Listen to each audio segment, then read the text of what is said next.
Hi, I'm Aaron Walter, and I'm the youth pastor and associate priest here at St. Thomas Church. Welcome to this latest episode of the St. Thomas Video Podcast. We have Tyler Straka, who is a former student here in the Diocese of Fond du Lac. He's an artist, he's a musician, and he's got some wonderful things to share with us, the church, about where he's been and what he's been up to, and what's up with him and God these days. Hey, what's going on? Many of you may not recognize me. I haven't been around the diocese for a while. My name is Tyler Straka. If anybody's watching that's my age when I was around, you might recognize me by my recording name, Average Pit. And yesterday, Aaron hit me up asking me to be part of this Where Are You With God These Days series. And I think it was pretty fitting for Aaron to be the one to reach out to me and invite me on to talk, because when I was growing up and I was pretty strong in the faith, Aaron was always somebody I looked up to. He was like very charismatic. He was very funny. He knew how to get people talking about God, but he also knew how to make people happy. Excuse me. And I just thought it was a really cool opportunity. So I have had a relationship with religion for most of my life. And that relationship does include not having one, but I've always had an opinion on it, I guess.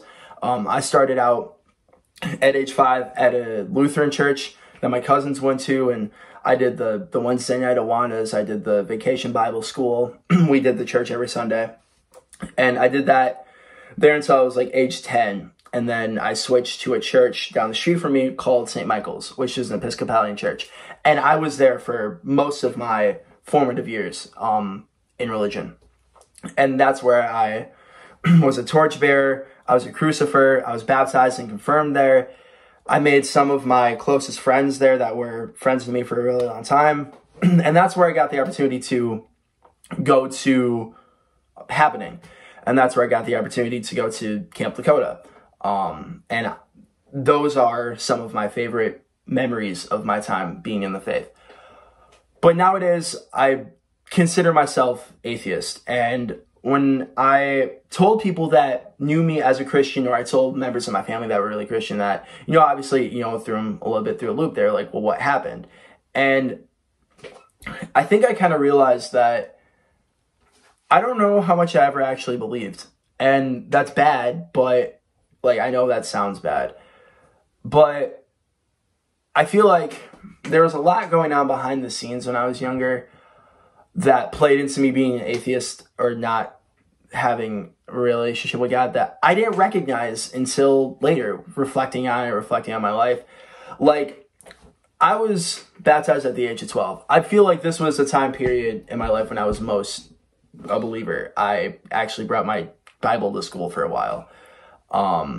My godfather, his name is Clint, and he was the youth pastor, he was the youth leader, and he was like, we're going to get through this. I would love to be your godfather, and I would love to sit down with you and answer questions with you. And a month after I was baptized, he left, and I never saw him again. He switched to a different, a little bit more of a mega church, a non-denomination church. He said that's where God was calling him, and I just never heard from him again. 2 years after that, at that same church, because like I said, I was at this church for 8 years. 2 of my closest friends quit. They said that they were atheists. I actually overheard one of them telling our priest, the new priest at the time, that he was atheist. And I think that messed up my relationship more than I thought it did.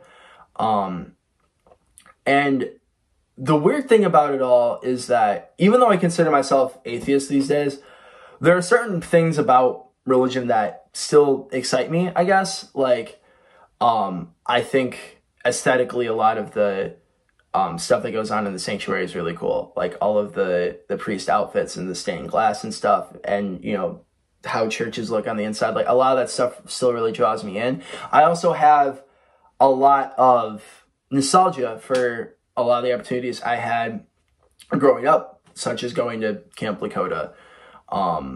That's actually where I started rapping, I think. I started writing raps around when I was 12, but to seem cool, I said I did it there at 14, and that was where I first started rapping in front of people. That's a story that makes people laugh whenever I go to rap shows and I tell them that. But a lot of religious imagery and a lot of religious terminology still influences a lot of what I do. I think that that's never going to go away regardless of if I'm atheist, if I'm Christian, if I go into religion that's not Christianity. Like my record that I just dropped, it's called Myocrypha, and Myocrypha stands for My Apocrypha. Essentially, a lot of these songs are life stories of mine, and they're like the books of my life. And the Apocrypha, my bad.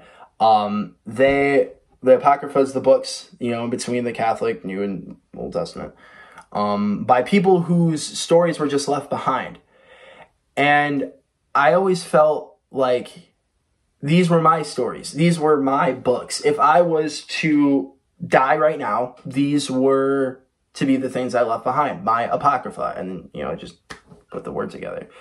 And there's a lot of songs that deal in religious imagery with song titles, such as Speaker of the Pulpit or Call of the Rapture. That one's about anger issues I had. Or Psalm 151, which I named because if I was to write a psalm, this is what it would be like, because there are 150 psalms. So if I was to write one and explain my relationship with God, this would be the 151st one.